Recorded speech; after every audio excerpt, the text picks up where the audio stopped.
여러분 안녕하십니까. 아침의 매일경제 이상훈입니다. 법원의 판단은 기각이었습니다. 조국 전 장관 구치소에서 잠을 청하는 일은 피했습니다. 그런데 말이죠. 발걸음이 가벼운 기간은 아니었을 듯합니다. 왜 그런가 하면 법원이 혐의가 소명됐다고 했기 때문입니다. 조 전 장관은 어제 영장심사에 나오면서 122일간 혹독한 시간을 견뎌냈다고 했는데 그 혹독한 시간은 아직은 진행형인 듯합니다. 오늘은 12월 27일 금요일입니다. 먼저 신문 일면 기사부터 전해드리겠습니다. 매일경제 일면 기사입니다. 타다의 눈물 6천억 외자 유치 무산됐다. 타다. 굉장히 그동안 논란의 대상이 됐잖아요. 기존의 산업을 침해하는 것이냐 아니면 새로운 산업의 시작이냐 이런 공방이었습니다. 정부 그리고 국회 이딴 규제에 외국계 PEF 투자를 하는 곳이죠. 투자 계약이 취소가 됐다. 그리고 카카오도 외자 조달 난항이다. 국내 모빌리티 산업 최악의 위기다. 이른바 미래를 가자 4차 산업 뭐 이런 얘기 하는데 과연 이 상태가 맞느냐 이런 지적을 하고 있습니다. 자, 다음은 동아일보 보겠습니다. 조국 범죄 혐의는 소명됐지만 증거인멸 우려 없다. 구속영장 신청이 기각이 됐습니다. 어제 이 소식은요. 자정을 조금 넘겨서 들려왔습니다. 어떻게 보면 생각보다 빠르다고 할 수도 있고요. 아니면 좀 늦었다고 할 수도 있고 약간 좀 애매한 그 시점에서 나왔어요. 법원 유재수 감찰 무마 혐의 관련해서 일단 소명은 됐다고 했습니다. 이거 굉장히 또 의미가 있는 또 얘기가 나왔어요. 그러나 배우자 구속을 감안했다. 그래서 이제 불구속 결정이 났는데요. 조국 전 장관 어제 이제 심사 과정에서 어떤 얘기를 했다 이런 게 좀 전해지고 있는데 친문들 요청 고려에 감찰을 종료했다. 뭐 이런 얘기를 판사의 질문에 했다 이런 게 전해지고 있습니다. 이 부분 꽤 또 주목을 받고 있어요. 자, 이번엔 조선일보 보겠습니다. 50개, 50개가 넘을 정당 20년 만에 수개표할 판이다. 우리나라는 전자개표하잖아요. 그래서 굉장히 속도가 빠릅니다. 그런데 지금요. 창당을 하겠다고 기다리고 있는 곳까지 포함되고 최근에 추세를 감안하면 정당이 50개가 넘게 된답니다. 그러면요. 이거 사상 유례가 없이 많아지는 거예요. 범여 연동형 비례대표제 통과된 비례용 정당 우죽순 불보듯 뻔하다. 투표용지가 너무 길면 전자개표가 못합니다.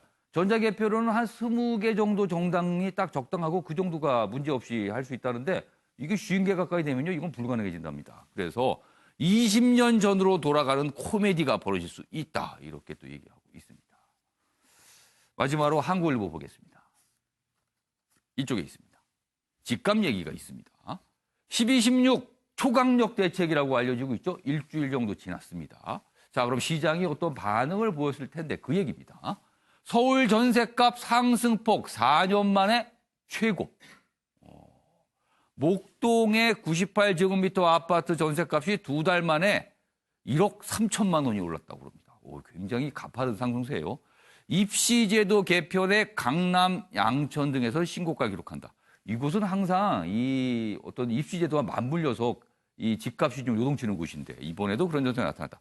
또 반면에 서울 아파트 매매가 상승률은 좀 둔화됐다. 이렇게 됩니다. 그럼 뭡니까? 집을 사고 파는 매매가는 조금 주춤하거나 내려갈 추세인데 전세 가격은 요동을 치고 있다. 이런 얘기가 되겠습니다. 자, 지금까지 일면기사 짚어봤고요. 오늘 4분 패널 나오셨는데요. 한 분씩 소개해드리겠습니다. 먼저 논평의 격이 다르다. 김관욱 계명대 교수님 나오셨고요. 그리고 그 옆에는요. 한방에 있는 해설가입니다. 이종근 시사평론가. 그리고 논리로 오늘 중무장하시고 나온 걸로 알고 있습니다. 이수희 변호사 자리하셨고요. 마지막으로요. 따뜻한 논평 속에 뼈가 있습니다. 주원규 삼육대 겸임교수 나오셨습니다. 안녕하세요. 안녕하세요.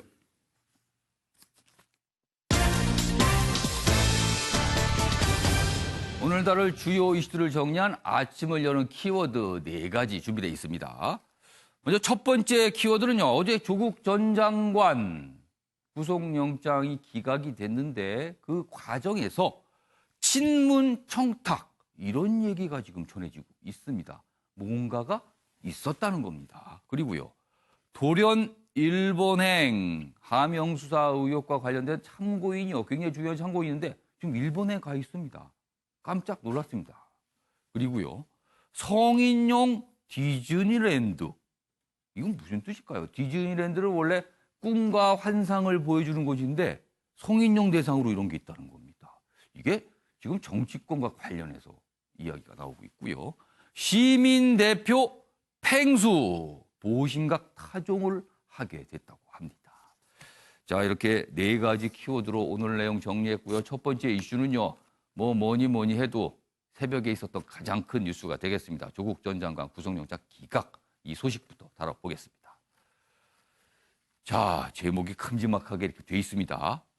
조국 구속 피했다. 법원은 범죄 혐의는 인정. 이렇게 되면요. 통상 구속영장이 기각이 되면은 이건 검찰 쪽에서 뭔가 좀 제대로 못했구나. 그리고 이 피의자는 좀 뭔가 억울했구나. 이렇게 판단이 되는데 어제 상황은 그게 아니에요. 좀 애매합니다. 범죄 혐의는 소명이 되지만 도주 우려나 인멸 우려가 없다. 이렇게 가는 겁니다. 지금요. 보겠습니다. 법원 유재수 감찰 중단 구속 사유까지는 아닌 걸로 본다. 그리고요. 부부 동시 구속의 부담이다. 그래서 기각이 됐습니다. 지금 부인 정경심 교수는 구속 상태잖아요. 그러니까 부부가 동시에 구속된 사례가 우리나라에는 글쎄요. 제가 100% 확인을 안 해봤지만 거의 들어보지 못했습니다. 그래서 이런 것도 가만히 됐다는 분석 나오고 있고요. 친문 구명 시도는 인정을 했다. 그래서 수사는 계속될 듯하다. 이렇게 돼 있습니다. 관련 기사 하나 더 있습니다. 보시죠. 조국 영장 기각, 검찰 친문 수사 일단 제동 이렇게 돼 있습니다. 그러니까 사실 영장이 발부돼서 구속이 됐다라면 검찰 수사가 탄력을 받았다. 이런 또 해석이 있을 거예요. 그런데 이게 안 됐으니까 일단 검찰이 뭔가 주춤하는 거 아니냐. 이런 분석입니다. 내용 보겠습니다. 4개월여 조국 사태 향방이 안개 속으로 들어갔다. 법원 범죄 혐의는 소명되지만 도주나 증거인멸 우려가 없다. 통상 구속영장 발부할 때 이 3가지 내용이 꼭 들어갑니다. 혐의가 소명되는가, 도주 우려 있는가, 증거인멸 우려 있는가. 근데 앞부분만 인정이 되고 뒷부분은 인정을 안 한 겁니다. 조국 친문 청탁에 유재수 감찰 종료했다. 이런 얘기가 나오고 있어요. 영장심사에서 일부 인정했지만 구명 청탁 인사가 누구인지는 함구를 했습니다. 검찰이 이 부분을 또 밝혀내려고 하겠죠. 내용 좀 더 자세히 보면 이렇습니다. 이 아랫부분부터 잡아주세요. 조국 전 장관 측은 직접 전화를 받진 않았고, 이른바 청탁과 관련된 내용입니다. 직접 전화를 받진 않았고, 백원우정 민정비서관 그리고 박형철 전 반부패 비서관 등을 통해 간접적으로 전달받았다는 진술도 한 것으로 전해졌다. 다만 청탁을 한 인사들이 누구인지 대해서는 언급하지 않았다. 그러니까 청탁을 직접 받은 건 아니고 간접적으로 받았다. 그리고 누구인지는 얘기하지 않았다. 이렇게 되는 겁니다. 자, 그럼 여기서요. 관련 영상 있습니다. 보시죠.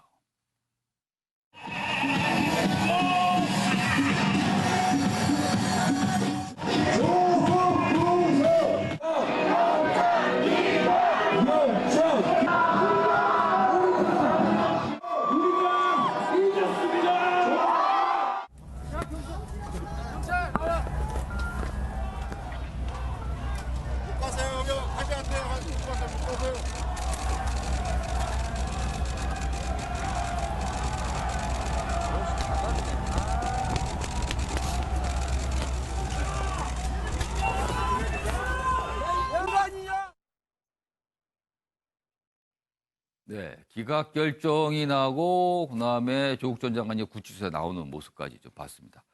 이수희 변호사, 부부 동시 구속에 대한 부담이 좀 있었을까요? 어제 법원의 판단의 결정적인 이유는 뭡니까? 글쎄, 저는 이제 주거가 일정한 경우에 도주 우려는 되게 없다고 하는 거고, 그럼 이제 증거인멸 우려에 대해서도 뭐 일각의 보도에서는 예. 뭐 기록을 갈아버려라 뭐 이런 얘기가 민정수석실에서 예. 있었다 이런 보도도 있었지만 거기에 대해서도 이제 법원은 인정을 하지 않았어요. 다만 이제 그 법치주의를 후퇴시켰고 국가의 공정한 그 행사에 대해서 이제 제대로 하지 않았다 이러면서 범죄 사실은 소명이 됐다라고 봤고 예. 그러면은 이제 그러면서 제일 중요한 게 이제 범죄 중대성이라는 게 있거든요. 예. 구속을 할 때는. 예. 근데 그 범죄 중대성이 인정되지 않는다고 봤어요. 아. 저는 뭐 다른 언론이나 이런 예. 뭐 패널분들도 뭐 부부가 같이 구속되는 경우가 드물다. 뭐 이쪽에 포커스를 맞추는 분들도 있는데 예. 저는 그거보다는 예. 범죄 중대성을 인정하지 않은 것이 그러니까 이것은 구속할 만큼의 범죄는 아니다. 아, 구속을 할 만큼의 큰 범죄라고 보기는 어렵다는 거예요? 예, 그렇게 지금 그 영장 전담 그러면은 판사가 이 범죄 혐의가 소명된다라고 한 부분하고 중대한 범죄는 아니라고 되는 거 이게 같이 가는 겁니까? 좀 충돌돼 보이기도 하는데요, 이게.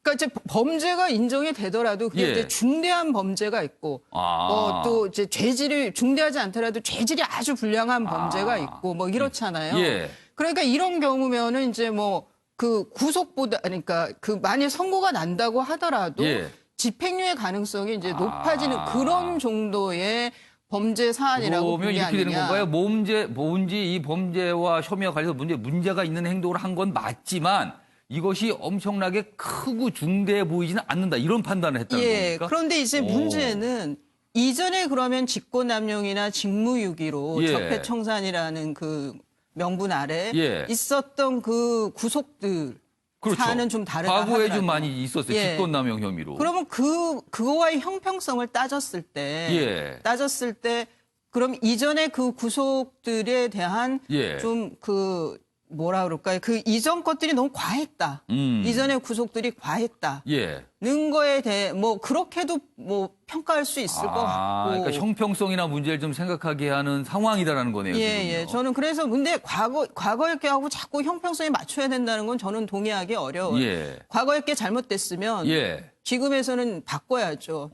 개선을 해야죠. 그런데 이제 좀 아쉬운 점은 예. 그 민정수석이라고 하는 자리에서의 예. 감찰 중단, 직권남용 예. 거기에 대해서 좀 더 엄하게 책임을 물어야 되는 거 아니냐. 보통의 공무원들하고는 달리 봤어야 하는 예. 거 아닌가. 그런 아쉬움은 있습니다. 자, 지금 여러 가지 이 표현도요, 사실은 검찰과 이쪽 조국 전 장관 측이 민감한데, 감찰이 뭔가 중간에 멈췄는데, 이걸 검찰 쪽이나 언론 쪽에서는 중단이라고 표현하는 것이 많거든요. 근데 조국 전 장관은 중단 아니다. 이거는 정무적 판단을 해서 종료한 거다. 이런 것도 다툼이 좀 사실은 있습니다. 자, 이번에는요, 이종근 시사평론가께 요 얘기 짧게 묻을게요. 사실은 어제 이 구속영장이 청구되고 영장실질심사를 앞두기 전까지 언론의 분석은 어떤 거였었냐면요. 검찰과 조국 전 장관 둘 중에 하나는 치명타를 입을 것이다 그랬어요. 어떤 결정이 나오든. 근데 어제 법원의 결정을 보니까 약간 좀 중간쯤에서 애매하게 돼 있어요. 그래서 검찰은 검찰대로 혐의가 소명이 됐으니까 수사의 명분이 있다라는 게 돼버렸고요. 그리고 조국 전 장관은 방어권 차원에서 어느 정도 법원이 인정해 준 셈이 됐거든요. 자, 이거 어떻게 보십니까, 지금 이 상황은? 네. 치명타라는 표현 자체가 너무 좀 과했던 게 아닌가 싶어요. 그러니까 지금 결과적으로 보면 과한 것 같아요, 그렇죠. 그 표현은. 그래, 어디에 방점을 두느냐에 따라서 해석의 여지가 예. 다를 수 있는데 예. 문제는 저는 개인적으로는 이렇게 봅니다. 검찰은 지금 유죄수와 관련된 예. 구속 영장은 사실 저는 징검다리라고 보거든요. 어떤 의미로서 징검다리냐면 지금 검찰이 조국 전 수석과 관련된 수사는 세 가지 방향인데 예. 첫 번째 방향이 그 부인 정경심 씨와의 공범 여부, 사모펀드와 예. 관련된 공직자윤리법 위반이라든지 혹은 아들, 딸 인턴 증명서와 관련된 문서 위조 이런 부분과 관련된 수사가 하나 있고 예. 그다음에 유재수 전 국장과 관련된 감찰 무마 예. 그다음에 마지막으로 김기현 시장과 관련된 선거 개입 이른바 하명수사. 관련된 거. 그래서 이 세 가지가 사실 검찰로서는 조국 수석에게 물어봐야 되고 예. 또 해야 되고 의혹을 소명해야 되거든요. 예. 그런데 문제는 지금 이 세 번째 단계에 아직 들어서지 못하고 있어요. 그럼에 따라서 지금 10일 또 연장해서 10일에서 20일간의 구속 기간 중에 김기현 수사와 관련된 질문도 포함될 수 있을 것이다. 왜냐하면 민정수석이었기 때문에 민정수석실의 전반적인 어떤 증언과 과정들을 왜냐하면 이 세 번째 김기현 수사 역시 반부패 비서관실에서의 그 감찰 반원들의 증언이 일부 있었거든요. 그러면 총괄 책임인 민정수석도 그 질문과 관련해서 사실 답변을 해야 되는 어떤 상황이 있어서 사실은 검찰로서는 인신을 구속화해서 벌이는 어떤 수사의 단계가 굉장히 컸을 것이다. 그런데 일단 지금 첫 번째 구속영장 기각의 단계에서 이 세 번째 단계로 가지를 못하고 있다. 이것이 검찰로서는 치명타라기보다는 전체적인 계획이 무산됐다라고 볼 수가 있겠는데 결국은 그럼에도 불구하고 어쨌든 여기서 뭐 그 검찰이 물러서지는 않을 겁니다. 왜냐하면 지금 오늘 당장 울산 하명 수사 관련해서 구속영장을 지금 신청을 했죠. 송병기 송병기 부시장과 관련해서 즉 시간이 별로 없다. 우리는 갈 길 가겠다라는 그런 지금 그러면 메시지로 이종구 보입니다. 평론가께서는 검찰이 또 한 번 구속영장 신청을 할 걸로 보세요? 지금 전례가 있죠. 우병우 수석 똑같이 그렇죠. 여러 지금 번 윤기와 했죠, 관련해서도 세 번째까지 해서 구속영장을 발부받지 않았습니까? 검찰의 어떤 지금 그 전체적인 플랜으로는 첫 번째를 불구속 기소를 하고 첫 번째 부인과 관련된 문제는 이 가장 큰 문제, 국가 기강을 흔드는 정도가 아니라 헌정 질서를 파괴한 하명 수사 의혹과 관련돼서는 민정수석의 증언이 결정적으로 중요하다. 알겠습니다. 네, 그래서 아마도 두 번은 모르겠지만 어쨌든 계속 시도를 할 것이다. 그러니까 이종원 평론가는 영장 청구 계속 할 것이다라고 이제 전망해 주셨어요. 자, 그럼 여기서요. 조국 전 장관 어제 심사를 받기 위해 출석한 장면, 그때 뭐 사실 예상보다 좀 빨리 나타났었어요. 모습이 보였는데 관련 영상으로 묶었습니다. 보시죠. 122일입니다. 첫 강제 수사 후에 122일째입니다. 그동안 가족 전체를 대상으로 하는 검찰의 끝이 없는 전방위적 수사를 견디고 견뎠습니다. 혹독한 시간이었습니다. 저는 검찰의 영장 신청 내용에 동의하지 못합니다. 오늘 법정에서 판사님께 소상히 말씀드리겠습니다.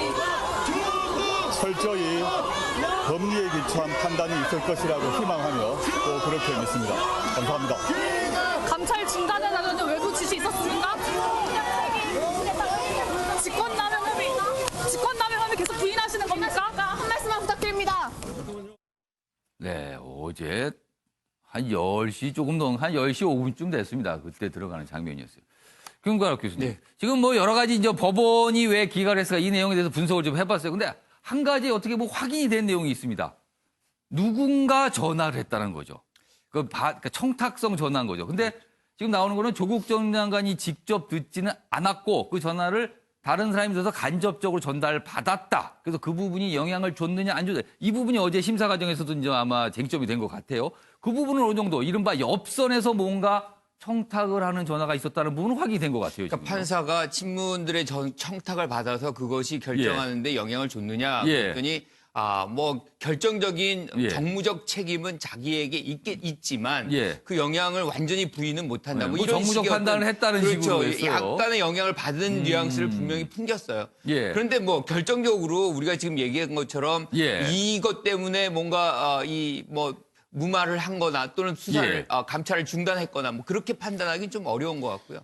한 가지 지금 말씀하신 부분 중에 영장을 재청구할 것이냐 그리고 또 한 가지가 이 영장 재청구가 계속해서 이제 다른 사안으로 연결이 될 것이냐 저는 조금 아니라고 보거든요. 왜냐하면 검찰이 뭔가를 이제 구속영장을 청구할 때는 혐의 사안 중에 가장 유리하다고 즉 구속이 가능한 가장 유리한 걸 먼저 하고 가장 뚜렷한 부분부터 그렇죠. 한다는 거기서 거죠. 동력을 받아가지고 구속을 시키고 수사를 다른 영역으로 계속 가는 것이 관례인데 지금 그렇다고 그러면 아까 뭐 조국 전 장관 같은 경우도 어제 이제 출두하면서 122일이다. 그런데 시작은 가족 비리로 시작한 거잖아요. 거기서 자신이 없다는 거거든요. 검찰은 구속 사유에 충분한 것들을 자신들이 갖고 있지 못하니 지금 유재수 건으로 뭔가 구속을 시켜놓고 다른 걸 하겠다. 뭐 이런 거기 때문에 여기에서 지금 기각이 된 상황에서 다시 영장을 재청구한다? 그럼 다시 기각이 됐을 때는 동력이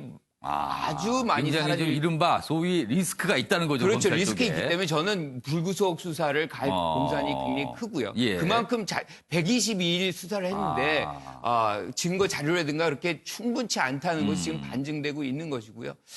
지금 예. 아까 얘기한 대로 친문의 문제도 예. 사실상 지금 검찰이 얘기하는 걸 또 달라요. 예. 검찰은 예컨대 조국 전 수석이 예. 박형철 반부패 비서관에게 예. 뭔가 회유를 해가지고 증거인멸을 하자. 예. 뭐 이런 식으로 지금 보고 있지만 오히려 거꾸로 조국 예. 수석은 박형철과 백원우가 예. 뭔가 청탁 전화를 받아서 본인에게 연락을 했다, 얘기를 했다. 이거는 이제 법리다툼이 예. 법정 안에서 가능한 얘기거든요. 예, 예. 그래서 지금으로서는 우리가 검찰 얘기만 믿을 수도 없는 상황이 돼버렸다. 저는 이렇게 판단합니다. 좀 이렇게 전체로 보니까 뭐 기본적으로 확인된 사실입니다. 법원이 영장을 기각을 하면서 증거인멸 도주 이건 우려가 없다. 다만 범죄는 어느 정도 소명이 된다. 다만 그 범죄의 중대성을 인정하긴 어렵다. 그리고 친문 누군가 연락을 했다. 뭐 이런 부분이다. 정확하게 확인의 사실을 말씀드리면요. 이 부분에 대한 다툼도 또 있을 것 같기도 합니다. 자, 이런 가운데 조국 전 장관 수사가 이것만 있는 게 아니에요. 다음 기사 보겠습니다. 조국 가족 비리 공모 혐의로 연내 기소. 처음엔 이걸로 시작을 했죠. 근데 이 수사 참 오래 가고 있어요. 그래 아직 기소 여부 결정이 안 됐는데요. 검찰 3차례 진술 거부에도 조사를 마무리 단계다. 실명제법, 증거은닉 교사 등 4개 이상 혐의 연루됐다 판단해서 이 부분은 아마도 불구속 기소를 하지 않을까 이런 전망이 나와요. 그렇다면 어제 구속영장이 청구된 감찰 무마 의혹 관련해서도 지금은 구속이 안 됐잖아요. 그럼 일단은 불구속 기소 상태로 가지 않을까 이런 얘기가 나오고 있습니다. 이런 가운데요. 조국 전 장관의 소속은요. 지금 서울대입니다. 서울대 교수죠. 관련 기사 하나 더 있습니다. 보시죠. 다음입니다. 서울대가 고민인 거예요. 지금. 보시죠. 조국 교수직 잃을 수도 일단 이렇게 돼 있습니다. 서울대 구속 여부 상관없이 일단 구속은 안 됐습니다. 그렇다면은 이 기소를 가지고 어떻게 할 것인가 판단하는 거예요. 그러니까 이게 또 상황에 따른 다르기 때문에 기소가 된 상태에서 학교에서 학생들을 가르치고 연구를 하는 게 이게 맞는 것인가. 그리고 기소가 되면 재판이 되고 재판 결과에 따라서는 어떤 일이 있을 수도 있는 건데 그렇다면 학교 측은 뭔가 고민할 수밖에 없는 거죠. 그래서 정식 기소된 직위 해제 검토할 수 있다. 이런 얘기가 좀 나오고 있습니다. 서울대 고민이거든요. 자, 주원규 교수님. 서울대 고민. 이게 그러니까 기소가 될 때 어떤 판단할 것이 아니면 최종 재판까지 나왔을 때 할 것이냐. 이거에 대한 또 고민을 할 것 같아요. 어떻게 보세요, 지금? 네, 서울대 안에서도 계속 예. 고민이 깊다라고 들었는데요. 예. 아마도 뭐 예상컨대 뭐 저의 개인적 소견일 수도 있지만 예. 재판에 거의 종료되고 결과를 보고 난 다음에 결정하지 그러면 않을까. 한참이 진행이 되겠네요. 네, 그렇게 예상이 됩니다. 왜냐하면 서울대 이제 인사 규정이 파면 해임이나 정직에 해당하는 징계 의결이나 예. 약식 명령이 아니라 형사 사건으로 기소된 교원에 대해서 이제 직위해체 조치를 할 수 있다고 소명되어 있지만 이제 이 인사 규정이 갖고 있는 게 학교 내에서의 불미스러운 일에 연루가 돼 있거나 예. 아니면 정말 좀 파렴치한 범죄라든지 학교의 명예를 현저히 실추될 경우에 이제 그 직위해제나 파면을 결정한다라는 게 대세로 알려져 예. 있거든요. 그런데 이제 조국 전 장관의 같은 경우에는 예. 어떤 의미에서는 아직 뭐 여러 가지 혐의로 지금 확산이 되어 있지만 예. 아직 소명되고 있고 결과가 나온 부분이 없고 또 어떤 국가적인 사안에 이제 염두에서 몸을 담았다가 뭐 예. 정무적 판단이냐 아니면 네. 다른 거 뭐 이런 얘기가 나오는 네, 상황이니까요. 맞습니다. 지금. 그 직을 걸고 이제 움직였던 예. 그런 상황에 대해서 너무 섣불리 직위 해제라는 결정을 하게 되면은 앞으로 또 서울대 출신 분들의 그 공직의 진출이라든지 그런 움직임에 대해서 예. 이제 운신의 폭이 좁아질 수도 있다라는 그런 중론이 있습니다. 그러면은 지금 조국 교수는요 내년 1학기부터 강의를 하겠다고 신청한 상태거든요. 그 수강 신청도 받을 예정인 건데 네. 그렇다면 중간에 이제 학생들 가르칠 때는데 이게 학교 내부에서 조금 논란과 약간 어떤 그런 모습도 있겠네요. 그러면. 네, 맞습니다. 학교 안에서도 예. 이 강의 개설을 지지하는 쪽이 있고 예. 그리고 강의를 개설해서 진행하는 게 부적절하다는 쪽이 아주 첨예하게 대립되어 예. 있습니다. 어찌되었든 학교 안에서는 그 면학 분위기에 사실은 실추나 훼손은 예. 조금 불가피한 부분인데 예. 저는 조국 전 장관의 입장에서도 이해가 되는 건 이런 부분에 대해서 아직 여러 가지가 정무적 판단의 부분, 함영수사 의혹은 일축하고 있는 부분 예. 이런 부분을 소명하기 위해서라도 강의는 진행하는 것이 맞지 않을까라고 생각이 듭니다. 아무튼 참 벌써 한참 됐죠? 몇 개월째 지금 조국 전 장관 관련된 얘기를 하고 있는지 모르겠습니다. 근데 이게요, 쉽사리 끝나지는 않을 것 같습니다. 지금 상황 보니까요. 알겠습니다. 다음 사안으로 좀 넘어가 보겠습니다. 이번 사안은요, 이른바 하명 수사 의혹과 관련된 굉장히 중요한 참고인이었는데 돌연 일본 행위입니다. 그래서 어제 좀 논란이 됐었는데 본인 또 해명도 했어요. 그 얘기입니다. 보시죠. 임동호 집 압수수색한 날 배 타고 일본행. 제목이 뭔가 궁금하게 만드는 제목입니다. 도대체 왜 그랬을까 하고요. 자, 임동호 전 더불어민주당 최고위원이죠. 이른바 이제 청와대와 뭐 불출마 관련해서 어떤 뭐가 오고 간 거 아니냐 이런 의혹을 지금 받고 있는데요. 이 내용이 알려지자 정치권에선 이거 해외 도피한 거 아니냐 뭐 이런 의혹 제기가 있었습니다. 그러자 바로 해명이 나왔는데 이 무슨 소리 28일 귀국할 것이다. 그리고 일본은 지지 모임이 있어서 내가 간 것이다. 근데 또 한 가지 주목될 거는요. 무소속 출마를 검토한다는 얘기예요. 내년 총선에. 이분 더불어민주당에서 활동하셨던 분인데 갑자기 무소속 출마를 하겠다는 거예요. 그래서 이건 또 무슨 소리일까? 또 궁금증을 자아내고 있습니다. 관련 기사 하나 더 있습니다. 보시죠. 임동호, 일본 항공편 끊긴 시간에 배 타고 갈 이유가 있었나? 그러니까 뭔가 서둘러 갔다라는 이런 의미가 되잖아요. 이렇게 되면요. 여기 보시죠. 김해공항 항공편 오후 6시 마감. 근데 배편은 여유가 있어서 배편으로 갔다. 지금 후쿠오카를 거쳐서 오사카로 가서 오사카에서 행사가 있었다는 거예요. 그리고 28일 내일 돌아온다고 얘기는 했는데 검찰 쪽에 설명이 있습니다. 참고인이라서 출국 금지는 안 했다. 그런데 이렇게 해외로 나가면은 검찰도 조금 당황스럽잖아요. 이 부분은. 귀국 여부 본 뒤 후속 조치 검토하겠다. 이렇게 돼 있습니다. 요 얘기 해보겠는데 이종구 평론가. 네네. 이거 무슨 상황일까요, 이게? 네, 그러게요. 예. 자, 일본에 예. 오사카를 가려면 예. 사실 저희가 보통 비행기를 이용하면 예. 1시간 반이면 갑니다. 그렇죠. 뭐 도착지가 조금 오사카 시내에서 좀 멀다고 하더라도 예. 차로 뭐 다시 공항부터 가더라도 예. 2시간이 내면 갈 수가 있어요. 예. 그런데 걸린 시간을 한번 보시자고요. 예. 부산에서 후쿠오카까지 귀슈 예. 그 배를 타고 가죠. 배는 또 오래 걸립니다. 그렇죠. 그다음에 그 배를 타고 내려서 후쿠오카에서 예. 오사카까지 JR 예. 고속 철도를 타야 됩니다. 예. 고속 철도가 3시간 정도 걸려요. 그다음에 또 8시간 정도 또 자동차로 이동을 했답니다.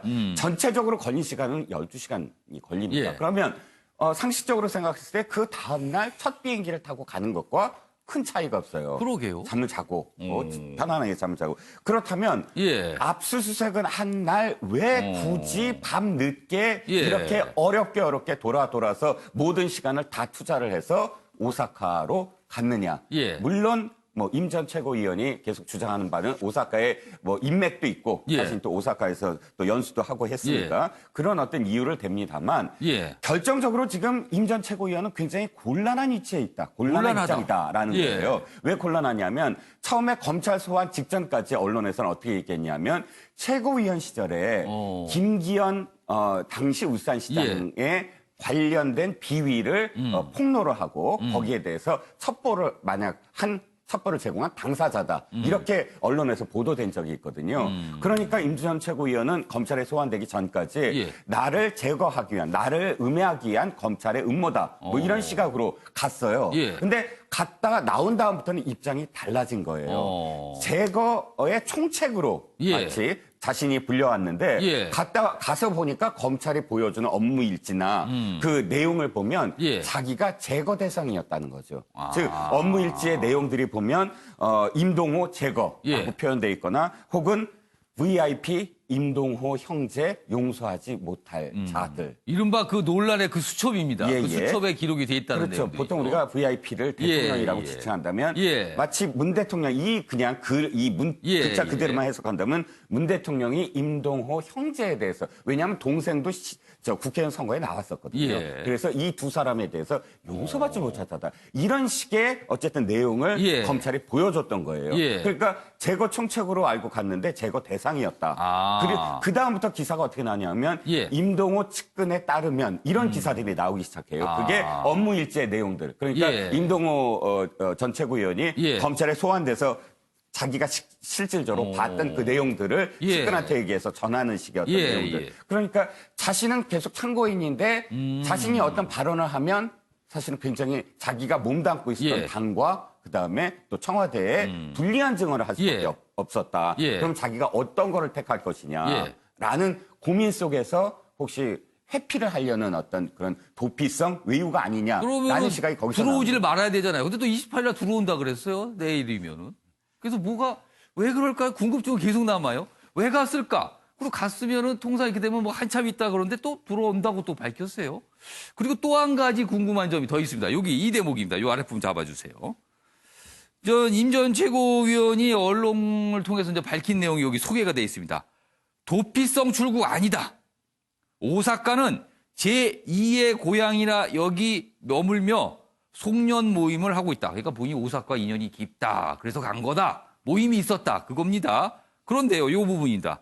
민주당을 떠나 무소속으로 내년 총선에 출마하는 방안을 심각하게 고려하고 있다. 그래서 뭐 여기 보시면 뭐 후원회장 얘기 뭐 이런 얘기도 적혀 있어요. 아주 구체적으로. 그 계획이 있다는 거예요, 지금. 자, 김구락 교수님, 이 얘기 좀 해보겠습니다. 민주당을 떠나서 무소속으로 총선 출마한다. 이거 무슨 의미입니까?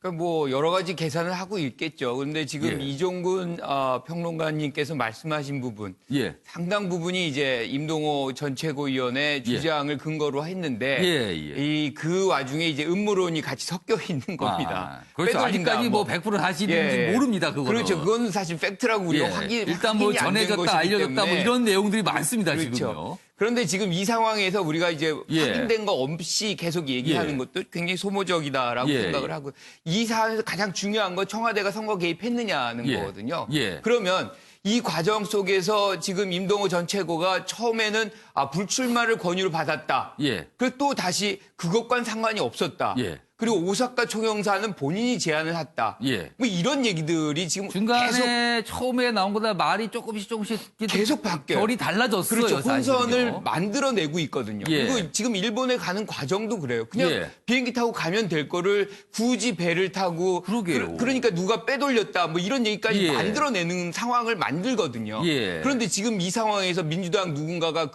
이 아주 어떻게 보면 뜨거운 감자인데 누가 뜨거운 감자에 손을 대가지고 이 장면에서 누군가를 회유를 하고 빼돌리는 장면을 하겠어. 일이 더 커지고 예. 아예 이런 상황에서 만약에 만진다 그러면 결국엔 총선을 못 치르는 거예요. 그러니까 그런데 지금 누가 이것을 하겠느냐. 김구락 교수님 말씀은 이렇게 일본에 간 행에 혹시 무슨 배후가 있거나 이런 건 절대 아닐 거다라고 말씀하시는 거예요. 그렇다면 선거 예. 치르긴 굉장히 어렵습니다. 지금 요즘 세상에 그런 비밀이 없어요. 예. 다 모든 것이 다 드러나는 상황인데 저는 그래서 이 문제의 발단은 근본적으로 임동호 전 최고가 상당히 일관되지 못한 그런 행보 속에서 예. 혼선을 국민들에게 지금 주고 있다. 그래서 빨리 귀국해서 전면적으로 자신이 생각했던 예. 것들, 자신의 어떤 경험들 이런 것들을 근거를 이제 중심으로 해서 예. 좀 설명을 할 필요가 있겠다 이렇게 생각합니다. 자, 지금 두 분 말씀을 들어봤는데 뾰족하게 답이 안 나왔어요. 그래서 이수희 변호사께 최종 질문 두 가지 동시에 드리겠습니다. 예.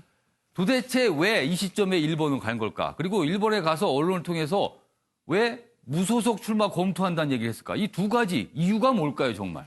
그게 저는 지금 오사카에 집이 있다고 지금 또 보도되고 있어요. 그러니까 아마 임동호 전 최고위원이 오사카하고 그 큰 연고가 뭐 있는 제2의 거는 고향 맞는 얘기를 것 하는 거 같아요. 보니까요. 그러니까 이제 머물기 좋은 곳, 집 있는 곳으로 갔다 그러면 좀 장기간 머물 수 있는 곳을 택했던 게 아닌가 싶은데 저는 이게 압수수색 나간 날이라는 게서 자라보고 놀란 가슴 소통을 보고 어쩐다고 자기 집에 이제 압수수색이 들어오고 막 이러니까 혹시 내가 피해자로 전환이 되면서 이게 공직선거법에서는 자리를 제한한 사람도 처벌하지만 그 제안을 승낙받거나 요구한 사람도 처벌을 받거든요. 예. 언제든 그 상황에 따라서 피해자로 전환될 수 있는 위치예요. 예. 그래서 저는 좀 도피성이 있었던 게 아니냐는 생각이 들고 무소속으로 내가 출마하겠다라는 거는 저는 지금 여권에 대한 엄포라고 봅니다.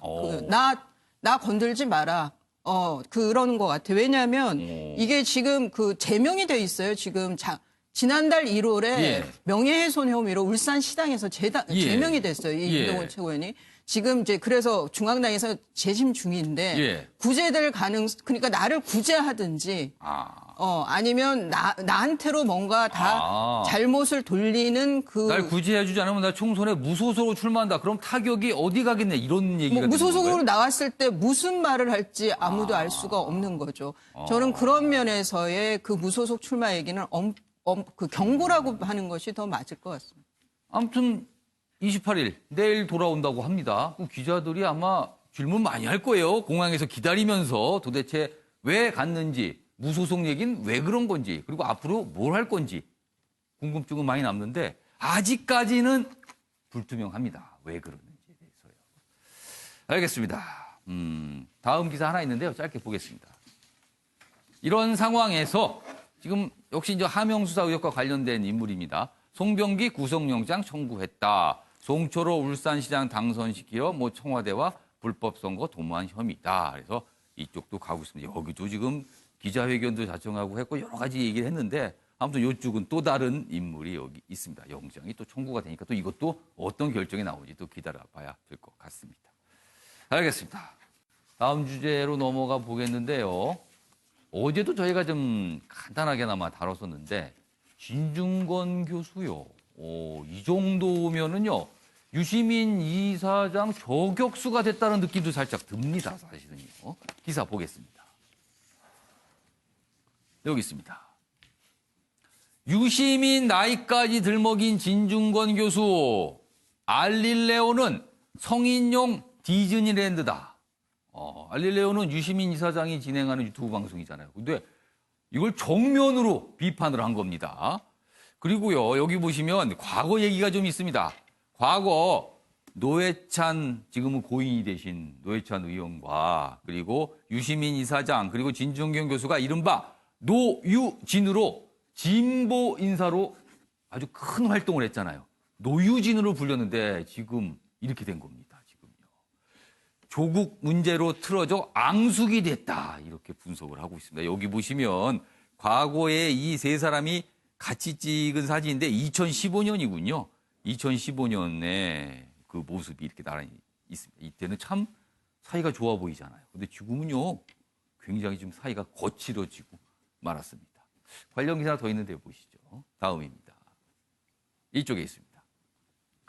진중권, 알릴레오, 음모론 생산하는 대기업이다. 와, 비유가 음모 생산 대기업, 아까는 성인용 디즈니랜드. 그러니까 제가 그래서 이걸 보니까 이쯤 되면은 유시민 이사장 저격수다 이런 생각이 듭니다. 지금요. 공방 내용도 여기 쭉 있는데 이렇습니다. 이 음모론 얘기를 하면서 그만큼 우리 사회에 그들이 생산하는 상품에 대한 강력한 니즈가 있다. 그리고 이들 매체는 청취자 대중의 신념 체계에 맞지 않는 사실은 배제하고 간단히 배제할 수 없는 사실은 왜곡하고 이렇게 한다. 엄청난 혹평을 내놨어요. 아무튼 이런 내용이었습니다. 자, 그럼 여기서요, 저희가 과거의 모습, 두 사람의 과거의 모습 한번 찾아서 묶어봤습니다. 보시죠.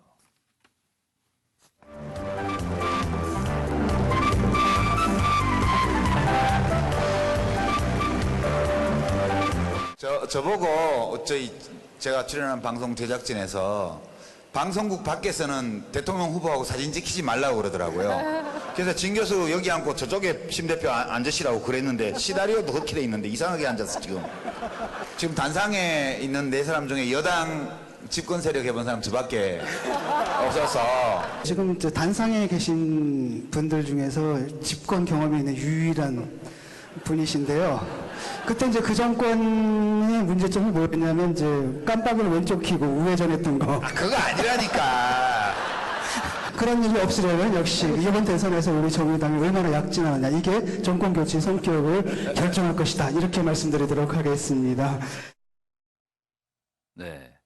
지난 24일 유시민 이사장이 이제 유튜브 방송을 통해서 진중권 교수에 대해서 지적을 합니다. 이제 사립 판단이 제대로 안 되고 있다, 이런 취지의 얘기로 비판을 하죠. 그러자 그 다음 날 진중권 교수가 SNS상에 글을 올려서 반박을 하면서 보니까 나이 60이 넘으셨군요. 이렇게 합니다. 그리고 어제 또 다시 이렇게 굉장히 어떤 내용 보면 아주 맹비난을 하는 거죠. 이렇게 올렸습니다. 주원교 교수님, 네. 두 사람의 사이 한때는 진보의 어떤 논객이라고 통했잖아요. 그리고 굉장히 사이가 지금 영상 보셨지만 굉장히 사이 좋았습니다. 근데 왜 이렇게 된 겁니까? 일단 뭐 그냥 편하게 말씀드리면 조국 사태가 가장 큰 분수령이 된 것 같고요. 예. 그런데 이제 진보 진영에서는 이런 표현들을 합니다. 예. 진중권 전 교수가 되겠죠, 이제. 진중권 전 교수는 원래부터 이제 그 수사적인 일관성이 있었다. 한마디로 말을 세게 하는데 정평이 나 있다. 세게 한다. 그러니까 성인용 디즈니랜드 음모론 생산한 대기업 이런 식으로 얘기하는 게 뭐 새삼스러울 건 아니다.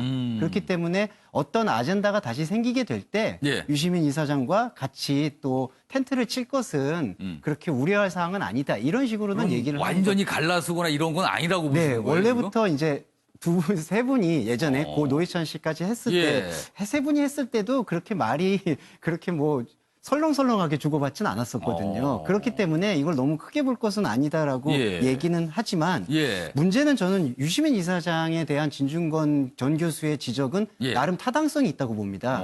오히려 유시민 이사장이 사실은 검찰이 자신의 어떤 계좌 후원회를 예. 지금 추적하고 있다라는 식으로 그렇죠. 사실은 물타기를 하고 있거든요. 아, 그걸 물타기라고 보시는 네, 거예요? 그렇습니다. 왜냐하면은 검찰이 지금 현재 수사나 지금 대한민국에서 중요하게 다루고 예. 있을 만한 수사에 집중하고 있는데 예. 여론전을 통해서 검찰을 신뢰할 수 없는 집단이다라는 식으로 이렇게 몰아가는 듯한 방송을 계속해서 움직인다. 예. 그런 부분에 대해서 진중권 전 예. 교수가 음모를 생산하는 대기업이다라고 얘기하는 거는 과도한 수사일 수는 있지만 적어도 논리적인 일관성은 진정 교수가 갖고 있는 것은 우리가 볼 수 있습니다. 유시민 이사장이 굳이 이 상황에서 예. 검찰이 우리 계좌를 추적했다라는 예. 얘기를 하는 의도는 저희가 의심될 수밖에 없는 부분이라서요. 예. 지금 현재로서는 진중권 전 교수의 말도 일리가 있다고 봅니다. 주원교 교수님께서는 왠지 살짝 진중권 교수의 손을 살짝 들어주신 것 같으네요. 지금 논평해 주신 내용 보니까요.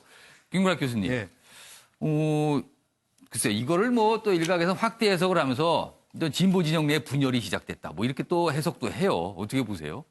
그런 면이 있죠. 이거는 뭐 근본적으로는 저는 조국 사태가 만들어낸 예. 하나의 분열 과정이다. 그러니까 예. 진영의 논리 속에서 조국 사태를 바라볼 것이냐, 아니면 기본의 어떤 가치와 원칙, 보편적 가치와 원칙 속에서 바라볼 것이냐로 지금 상당 부분 갈려 있는 그럼 부분이 요약하면 있거든요. 진영이냐 원칙이냐. 그렇죠. 이 그런 사이가 측면에서 있다는 이제 거네요. 진중권 교수 같은 경우는 예. 이제 원칙 쪽에 서 있는 것이고 유시민 이사장 같은 경우는 진영에 예. 더 많이 이제 빠져 있다. 뭐 이런 얘기들을 하는 거죠.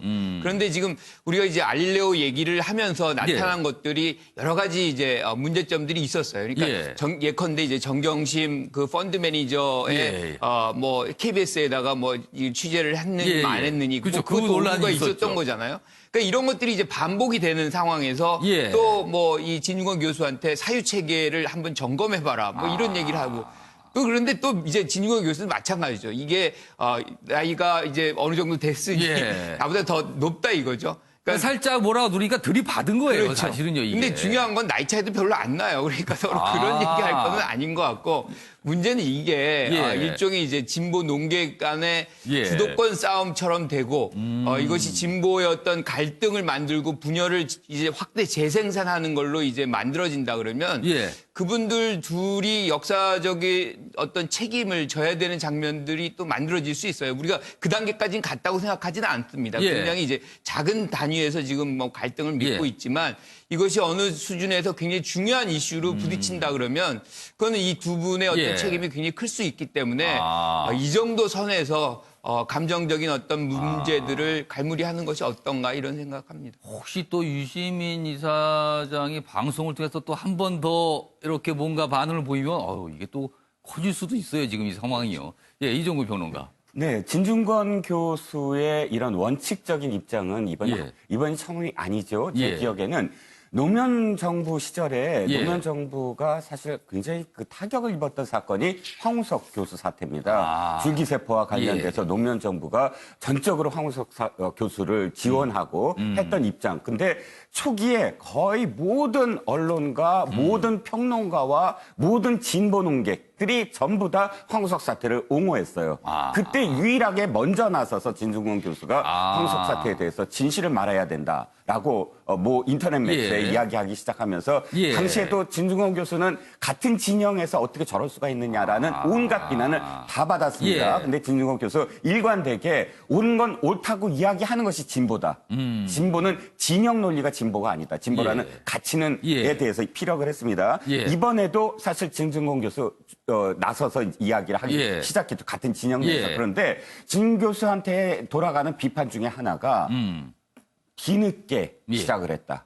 즉 실제로 정말 논쟁이 벌어져서 첨예한 어떤 그런 상황이 벌어졌을 때 예를 들어서 동양대 몸담고 있을 때 동양대 총장에 대한 이야기를 했다거나 그렇지 않고 다 사태가 어느 정도 정리된 이후 정경심 교수가 구속된 이후부터 나는 이제 말할 수 있다라고 이야기한다면 그것도 좀 비겁한 거 아니냐라는 비판이 있었거든요. 그런 비판 속에서 일단 그러면 난 교수직 내려놓겠다라는 선언은 어떻게 들리냐면 이제부터 내가 할 말 다 하겠다라고 그 메시지가 들렸거든요. 즉 지금부터 하는 말은 내가 그간 못한 말을 다 해보겠다라는 점점 더 발언이 세지는 것도 그런 의미가 아닐까 싶습니다. 그러니까 이종관 평론가 말씀 들어보니까 이렇게까지 무슨 성인용 디즈니랜드 이렇게까지 보는 건 속에 담고 있었던 걸 이제 좀 얘기 좀 하겠다 이런 느낌도 좀 살짝 들기도 하네요. 아무튼 보수 논계 두 사람 간의 어떤 갈등, 대립 뭐 이런 모습이 좀 계속 포착이 좀 되고 있습니다. 이번에는요. 보수 진영에서 논란이 되는 인물 얘기 좀 해보겠습니다. 이분입니다. 경찰 정광훈 목사 구속영장 신청했습니다. 폭력 집회 주도 혐의. 오늘 영장 신청 뭐 이런 얘기 많이 나옵니다. 오늘요. 여기 보시면 지난 개천절 10월 3일 청와대 앞 뭐 이런 집회가 열리고 그랬는데 폭력 사태 배후로 전광훈 목사 지시가 있었다. 이렇게 경찰이 판단한 거예요. 그래서 영장 신청을 했습니다. 그리고 여당 등의 고발에 따라 뭐 기부금 뭐 이 금품 관련된 혐의도 있어요. 이게 기부금품법 위반 혐의도 수사 중이다. 그러나 또 반발하죠. 문재인 정권 입김 들어간 정치적 탄압, 표적 수사 의심된다. 뭐 이런 반발의 주장도 나오고 있습니다. 여기 보시면 뭐 하여튼 여기 사진도 있는데 아무튼 논란입니다. 지금요 굉장히. 자, 관련 영상 준비했는데요. 보겠습니다. 한 번만 더 우리의 기도를 들어주셔서 오늘 문재인 발이 끌려 나오게 하여 주시옵소서. 네. 사실은요, 그 개천절 당시에 참 많은 얘기가 있는데 굉장히 거칩니다, 사실. 그래서 저희가 다 들려드리기보다는 그냥 저런 모습이었다 정도로만 보여드렸습니다. 이수희 변호사. 사실은 어떻게 보면 굉장히 강하고 거친 주장을 계속 해왔어요. 그리고 이 집회 때 많이 참석을 하죠. 보수 진영으로서는 이 분 도움입니까? 부담입니까? 중도층을 향해서 이제 그 외연을 확대하는 데 있어서는 저는 도움이 되는 거는 아니라고 봅니다. 그런데 이제 그 뭐 경찰의 이 구속영장 신청에 대해서는 이전에 뭐 민노총 집회라든가 이런 거에서 이제 형평성에 있어서는 좀 문제 제기를 할 수 있을 것 같고요. 그런데 이게 이제 그 자유한국당이 장외투쟁을 하는 데 있어서 많은 그 도움을 받았던 거는 사실이에요, 현실적으로. 그런데 이제 정광훈 목사가 많이 구속이 된다라고 하면은 좀 그런 동력은 떨어질 수 있겠죠.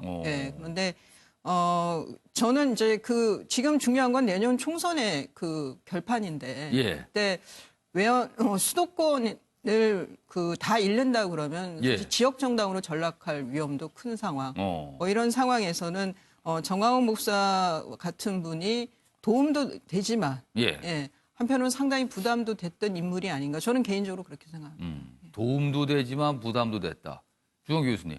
그런데 사실은요, 정광훈 목사를 여러 가지 모습이 있었는데 기억하시는 분들 중에 말씀하시는 게 뭐냐면 황교안 대표가 단식을 하는 상황에서 뭐 선언을 하고 그 청와대 앞으로 가면서 정광훈 목사하고 그냥 조우가 되고 같이 단성하라고 뭐 이런 모습이 있었거든요. 그래서 이건 좀 이상하다 이렇게 판단하신 분들도 있었어요. 네. 예. 제가 개인적으로는 상당히 우려하는 부분이 예. 이분 종교인이에요. 예. 저도 종교인의 한 사람으로서 이 종교인들이 갖게 되는 이 함정 중에 하나가 예. 종교적 언행이나 수사를 너무 아무렇지도 않게, 왜냐하면 종교단체 안에서는 그걸 아무렇지도 않게 해도 용인되는 분이기 때문에 예. 지금 보시면은 그 개천절 때 그 순국결사대 결성에 대한 얘기가 있었습니다. 예. 그 순국결사대가 무슨 청와대 진입을 시도하고 사다리 나눠주고 바리게이트 넘어가면 넘어가라 이런 행동 지침을 이제 했는데 예. 정광훈 목사는 그게 행동 지침이 아니라 그냥 정신적 결의였다라고 표현을 해요.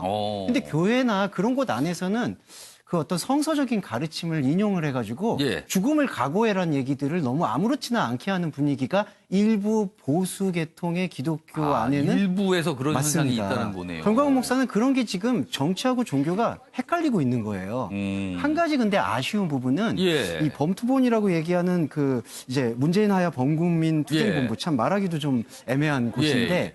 이곳에서 광고나 선전을 통해서 뭘 얘기를 하냐면은 예. 과거 옛날에 독일의 저항적 신학자 보네포가 얘기한 것처럼 예. 미친 사람에게 운전자를 맡길 수 없다. 어. 이런 얘기를 했었는데 황교안 대표가 이번에 병상 메시지에서 어떤 예. 얘기를 하셨냐 하면은 나치와 같은 독재와 독선이 우려가 된다.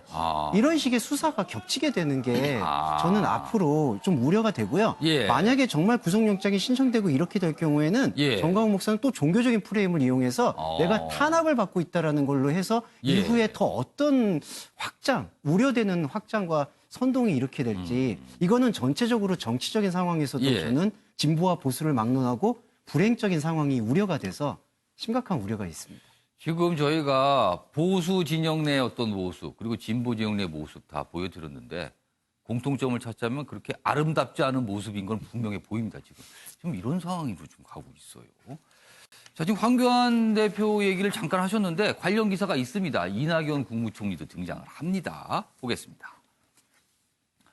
이낙연 총리가 언론 인터뷰를 통해서 총선 그리고 정치 사안과 관련 입장을 좀 밝혔습니다. 이낙연 황교안 대표와 대결 기꺼이 수용한다. 이런 제안 당해서 있으면 나 피하지 않는다. 한다라는 겁니다. 이낙연 대표는 사실 본인의 어떤 정치적 거취도 굉장히 신중하게 얘기하는 스타일입니다. 근데 이 정도 얘기한 거는요. 결심이 뭔가 섰다 이런 생각도 하게 만듭니다. 분명히. 당에서 제안한다면 출마한다. 그리고 출마도 지역구 가능하다. 범지도 갈 수 있다. 이렇게까지 얘기했습니다. 그러나 황교안 대표 아직까지 이런 출마에 대해서 구체적 언급 없죠? 여기 있습니다. 이 내용 좀 더 강조하고 있군요. 다만 아직 황교안 대표는 내년 총선 출마 형태에 대해 구체적인 언급을 자제하고 있다. 이렇게 되면 이낙연 총리가 한번 우리 해보시죠라고 제안한 셈이 될 수도 있어요. 해석을 좀 강하게 한다면요. 관련 하나 더 있습니다. 보시죠. 이쪽에 있습니다. 이런 상황에서 이제 황교안 대표의 움직임을 소개하고 있습니다. 황교안, 선거법 통과 땐 반드시 비례한국당 한다. 이렇게 됩니다. 이게 좀 민주당은 이 얘기 들을 때마다 깜짝깜짝 놀랄 얘기입니다, 지금요. 민주당 입장에서는 지금 이러지도 저러지도 못한 상황에 있는 걸로 보이거든요. SNS 통해 창당 의사를 처음으로 밝혔다. 그리고 비례한국당은 기호 2번, 의원을 이렇게 옮겨서 이 기호 2번 얘기도 나오고 있고요. 그럴 경우 가장 손해보는 곳은 정의당이다. 그래서 이런 보석이 민주정의당 연대의 틈을 노린 거 아니냐, 이런 얘기도 있습니다. 민주당, 전략적 검토한다는 거는 고민 많다는 뜻이겠죠, 지금 이게. 뭐라고 똑 부러지게 얘기 못한다는 뜻입니다. 이런 상황에서 본인이 지금 몸이 좀 불편해서 입원 상태거든요. 그래서 대신 메시지를 좀 공개하기도 했는데, 여기서 관련 영상 저희가 좀 묶었는데요. 확인해 보겠습니다. 앞으로의 행보와 역할에 대해서는 그것은 좀 봅시다. 제가 먼저 얘기를 하는 것이 온당한 것 같지 않고요. 당의 생각도 있어야 될 것이고 또 후임 총리님의 임명 과정이 어떻게 전개될 것인가 하는 것도 조금은 지켜봐야 되지 않겠습니까? 후임 총리님의 임명 과정도 지켜보지 않고 또 당의 총선 준비도 듣지 않고 지가 먼저 말하는 것은 저답지 않아요. 네, 안녕하십니까. 황교안 대표님께서 병상에서 국민들께 보낸 대국민 호소문을 대독하겠습니다. 만신창이가 된 제 몸을 파고드는 날카로운 주사바늘의 고통보다 사랑하는 나의 조국 대한민국을 좌파 독재로 망쳐가고 있는 문재인 정권과 민주당을 막아내지 못한 채 병원에 실려온 무기력한 제 자신을 석고대자하며 간절히 호소합니다. 도와주십시오. 저와 우리 자유한국당은 결코 민주주의 생명인 선거를 죽이는 반헌법적인 악법이 통과되는 것을 그냥 두고 볼 수 없습니다. 자, 차기 총리 후보자가 지명됐을 당시 이낙연 국무총리요. 본인의 어떤 정치적 거취에 대해 굉장히 신중했습니다. 아직은 그걸 얘기할 때가 다. 근데 어제 나온 언론 인터뷰는요. 저 정도면요. 뭔가 결심을 했다는 게 확실히 느껴집니다. 그렇다면 사실상 황교안 대표에게 뭔가 한번 같이 경쟁해보자라고 제안한 셈이라고 할 수도 있는데 이종규 평론가. 네네. 황교안 대표 아직 구체적 선택 안 했어요. 네네. 어떤 선택이 남았을까요? 그리고 어떤 선택을 보여줄까요? 자, 이낙연 총리와 황교안 대표도 전 총리 아닙니까? 이 두 분 전현직 총리는 정치공학적으로 마음이 똑같은 마음일 거라고 저는 생각합니다. 똑같은 걸 원한다? 아니요. 그렇죠. 똑같은 상황이다. 결심은 똑같이 할 거다. 어떤 상황이냐면 이 두 사람이 지금 차기 대통령 후보 지지율 조사에서 1, 2위를 다투고 항상 있어요. 1, 2등입니다. 나머지 3등과의 격차가 좀 많습니다. 이분들은 이번 총선에서 어떤 걸 꿈꿀까요? 이번 총선에 결정적으로 자신의 거취보다 더 중요한 건 자신이 나서서 전체적으로 승리를 이끌어내서 이번 총선에서 결정적으로 기여를 했다라는 어떤 이 기여도를 받고 완전히 대세론을 굳히겠다. 그러니까 그러니까 자당 내에서의 자기 진영 내에서의 1위라는 독자적인 1위라는 대세론을 굳히겠다라는 생각은 두 분 다 똑같습니다. 그래서 지금까지 이야기됐던 건 선대본부장을 맡을 것이냐. 그래서 비례 말벌을 맡을 것이냐 아니면 예를 들어서 이낙연 총리 같은 경우는 세종시 얘기가 나오는 게 그거예요. 너무 어려운 것 말고 조금 쉬운 곳으로 가서 전체적으로 선거 지원을 해라. 그러니까 두 분 다 선거 지원을 해야 되는 입장이에요. 그렇기 때문에 지금 이낙연 총리가 지금 황 대표에 대해서 이야기하는 것처럼 보이지만 사실은 자당에 대해서 이야기하는 거라고 저는 생각을 합니다. 나 여기도 갈 수 있어. 어떻게 할래? 라는 그런 이야기거든요. 황 대표 역시 받는 것은 똑같이 받을 겁니다.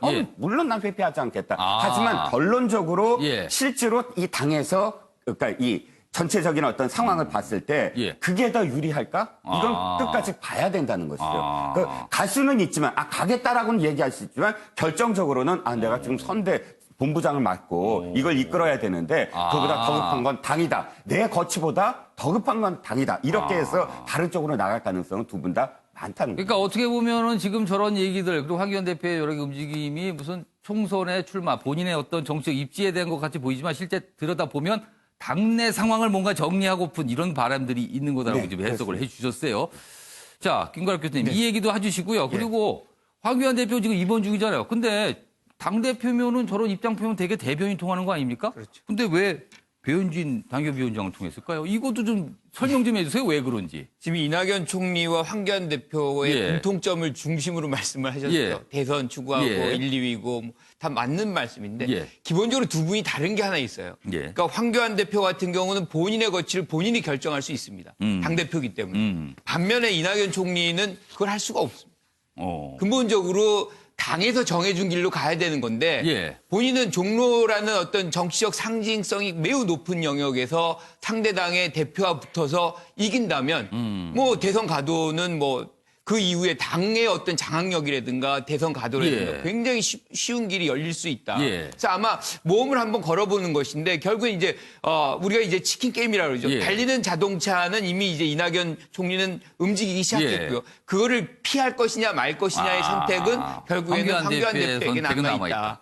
그리고 이제 배현진 전 대변인 같은 경우는 저는 결국에는 뭐 우리가 알다시피 홍준표 전 대표가 발탁한 사람이잖아요. 그런데 왜 이 병상에 있는 메시지를 굳이 황교안 대표가 이 상대변인이 아닌데요, 지금. 그러니까요. 예. 왜 그러느냐. 예. 결국에는 통합이라는 메시지를 그 안에 담고자 하는 것 아닌가. 그러니까 상대 어떻게 보면 라이벌인데 예.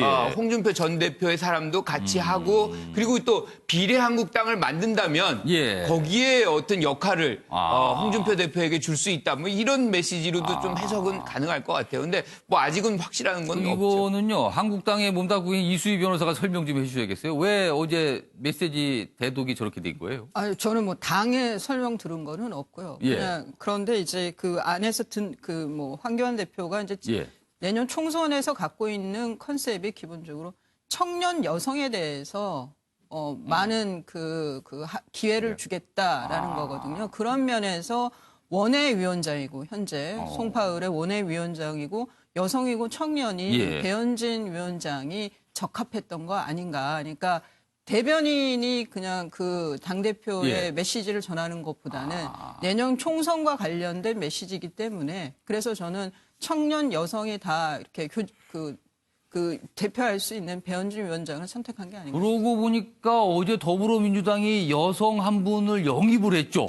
굉장히 좀 나이가 젊은 쪽에 40대 여성을 영입을 하면서 있는데 그거에 대한 맞불인가요? 그럼 또 듣고 보니까 또 그렇게 해석이 될 수도 있을 것 같습니다. 알겠습니다. 이번에는요, 사회 분야 기사인데요. 이 닭강정 30인분, 뭐 30개 배달. 어제 사실은 이게 과거에 무슨 학창시절 당시 어떤 괴롭힘의 연장선상으로 된 거 아닌가 했는데 경찰이 들여다봤는데 그게 아니었습니다. 그러니까 어제 좀 뭔가 잘못 알려진 거예요. 닭강정 33만 원 주문은 대출 사기단의 협박이. 이거 엉뚱하게 가고 있습니다. 지금 다른 방향으로. 요 내용은 이수희 변호사께서 좀 설명을 좋겠는데 요 내용까지만 제가 좀 소개해드리겠습니다. 경찰이 파악을 해보니까 이 피해자가 이 대출 사기단하고 뭔가 좀 이렇게 돈을 관련된 뭘 하려고 했대요. 근데 막판에 이건 문제다. 이렇게 하면 안 되겠다 싶어서 떨어져 나온 거죠. 동항을 쳤다고 할 수 있습니다. 그러자 이 20대 가해자들 대출 사기 실패하자 보복하기 위해서 허위 주문을 한 것이다. 경찰은 이 피해자와 가해자들은 일면식도 없는 사이였다. 그전까지는 이렇게 또 설명을 해요. 그래서 학폭과는 무관하다. 사기단으로 뭐 수사 확대한다. 이런 입장이 나왔습니다.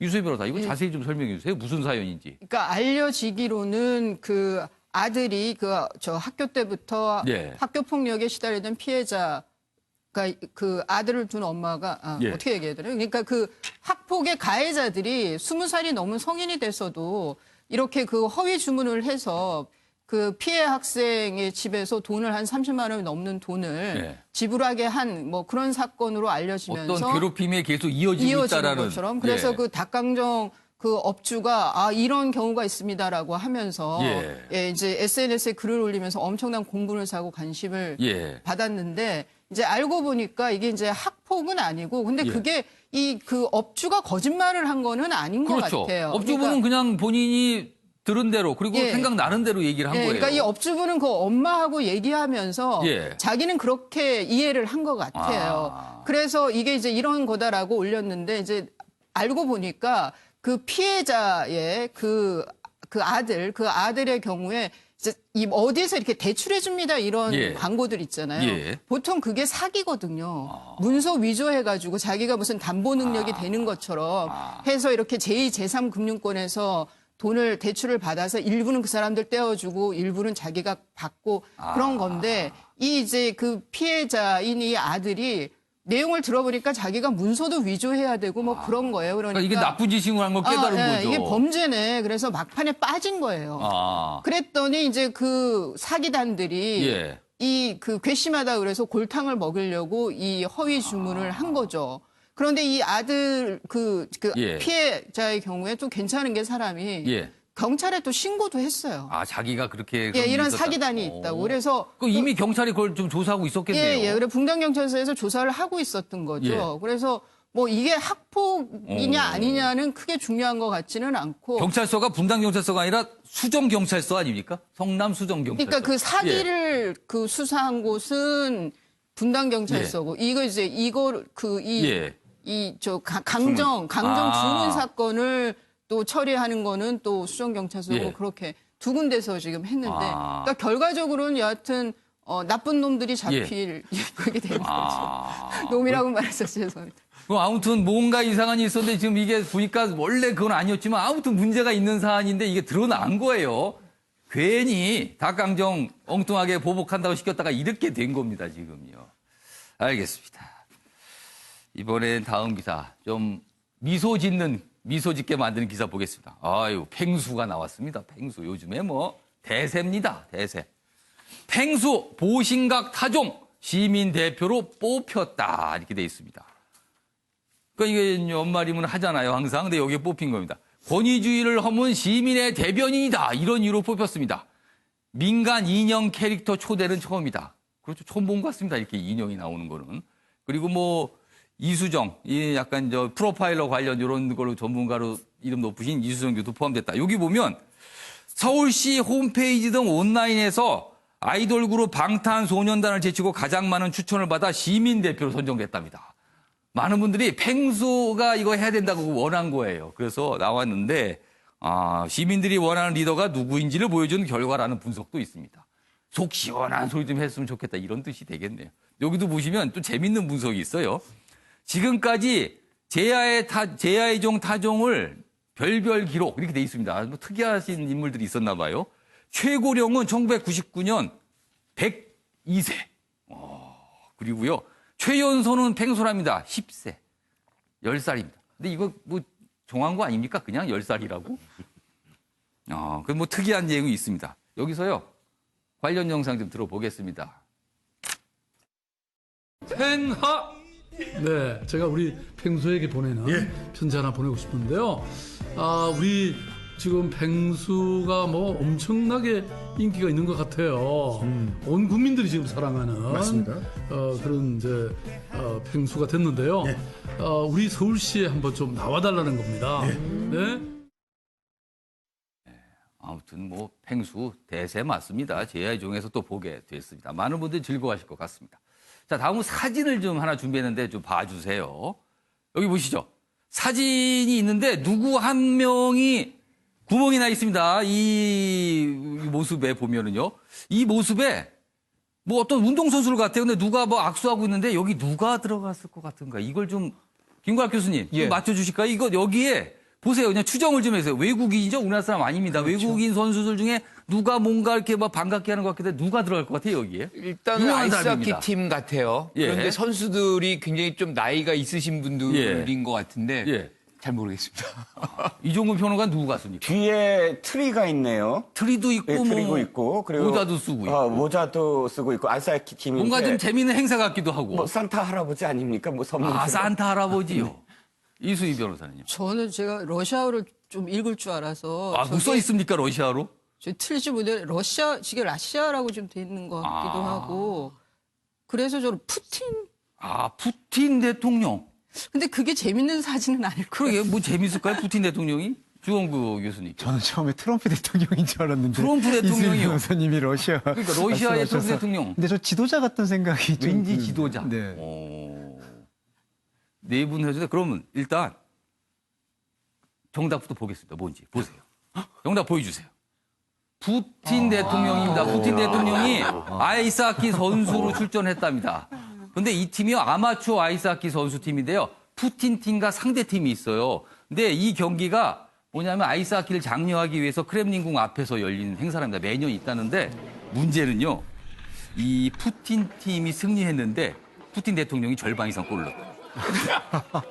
그래서 이게 뭐 아마도 근데 지금 영상 보이시는데 저런 경기의 모습이었습니다. 저런 경기의 모습이 있어서 과거에도 아이스하키를 푸틴 대통령이 자주 했는데 어떤 경기는 그 경기골을 본인 다룬 적도 있다. 그리고 푸틴 이 팀에는요.